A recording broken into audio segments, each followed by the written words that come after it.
Welcome back to Book Talk. I'm Michelle and this is Laura. This month we're going to be discussing the book The Girl in the Letter by Emily Gunness.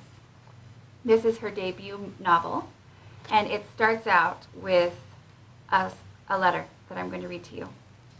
My darling Elvira, I do not know where to begin. You are just a little girl and it is so hard to explain in words that you will understand why I am choosing to leave this life and you behind.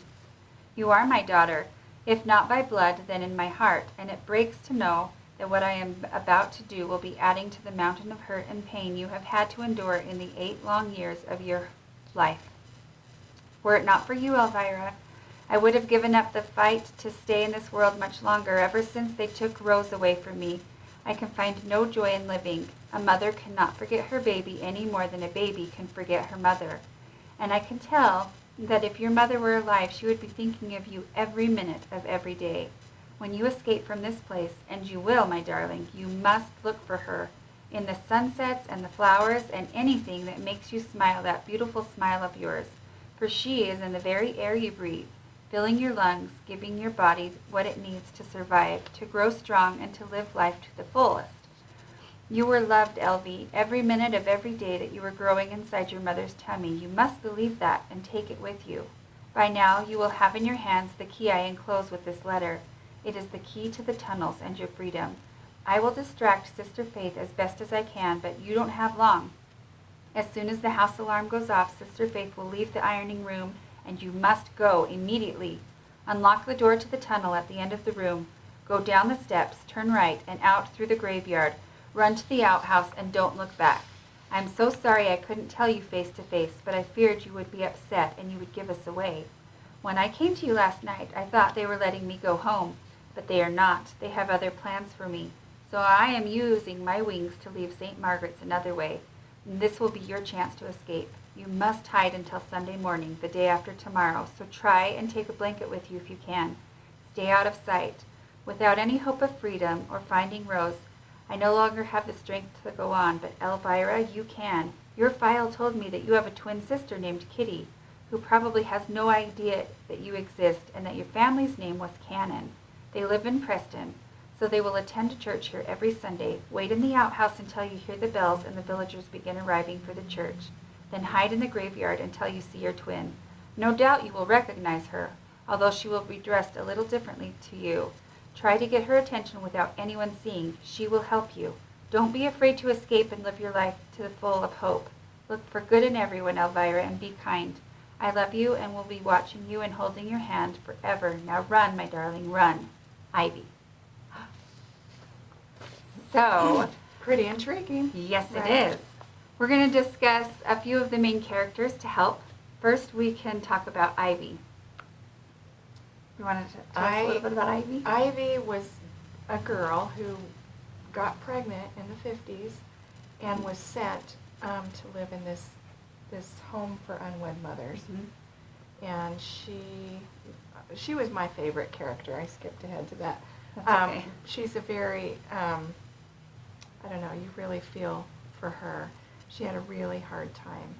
And she goes to this place and winds up having her baby, and it's kind of all downhill from there for her. And then Kitty, that they've talked about in the letter, is the twin sister of Elvira, but she didn't have to live in St. Margaret's home. She actually was adopted. And then she was brought back.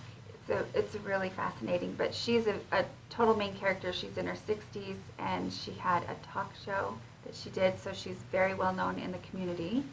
And then Sam.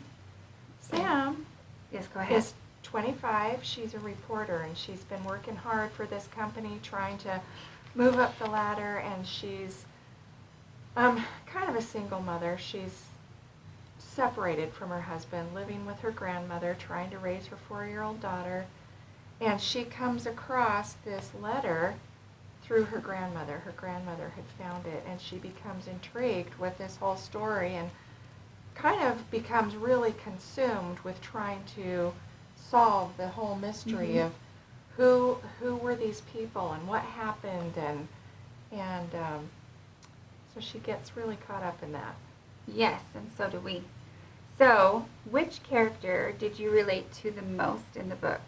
or any at all? Did you relate at all to any of these characters?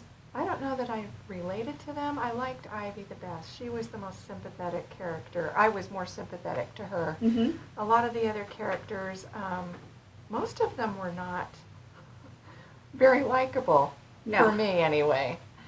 For the content of this book, I think that the author did a remarkable job because it's kind of a deep topic and kind of a sad one too. Do you feel like that the book felt real to you? It felt real in some ways. I mean, it really shined a light on a horrible page in history, our history, and Mm-hmm. in Great Britain, the horrible things that went on to the, with these poor unwed mothers. I think. Very sad, very tragic. So in that sense, yes, but it also seemed very contrived. So to me, Yeah, that's the next one. Did the plot proceed in a natural way, or did you feel manipulated by the storyline? I felt manipulated. You can tell.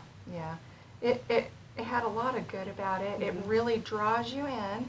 I Mhm. wanted to finish it, and it was interesting, and yet you were kind of like, oh yeah, I see that coming. Yeah, I see that coming. Oh, this, that. Without Kind of, giving so- too much away because Yeah, we it's all can't give you any interconnected. spoilers, so. Okay, so how did the setting affect the story? I guess we kind of covered that. Overall, would you recommend this book? I would. I think it's interesting to learn about what happened. This is fiction, obviously, but what actually happened to so many young women. I mean, this was a real story for many, many, many Mhm. people. And so, in that sense, I think it's good. It's good to know what's happened in the past. It's very good. And it was entertaining to a point. Irritating also in some ways. It's a quick read. Mhm. I would recommend it to people who don't mind the heavy topic. But if the topic is disturbing to you now, I wouldn't recommend it at all. It was hard. It changed my mood. I found myself being super serious and telling my children I love them more.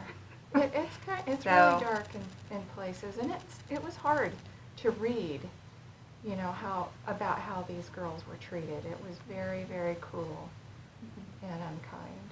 Yep. So Thanks for joining Well, us. we hope you'll give it a try. Yeah.